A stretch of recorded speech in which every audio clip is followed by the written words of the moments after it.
15,000 breeders. Tapos ilan ang napoproduce natin? Nasa ano sir, kapag average na natin sa buong taon, kasi may ibang ano na mahina, nasa ano sir, mga 2M pieces 2 per month. million per month. Yes po. 2 million fingerlings per month. Yes sir. Guys, hindi biro itong pinasok ng dalawang to.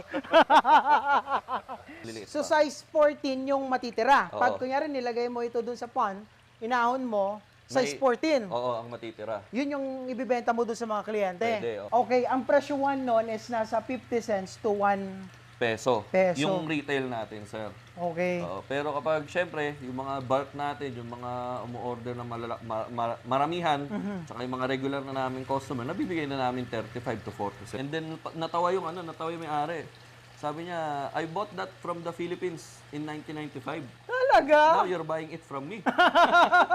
So, Ibig sabihin sa atin nanggaling yung Breed. genetic stock, Wow. yung pinagsimulan nila. Bakit ini-sked mo ko 1 month before or 2 months na nakasked?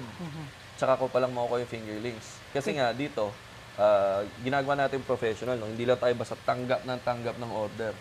Yung kaya talaga nating i-produce, yun lang yung ibinibenta natin. Napakahalaga na mabaog or ma-sex reverse mo yung isda. Okay. Kasi kapag hindi mo na sex reverse yung isda, kunya nasa grow out ka, tas hindi naman si next reverse yung binili mo, after 4 months, 5 months, magbi-breed na sila.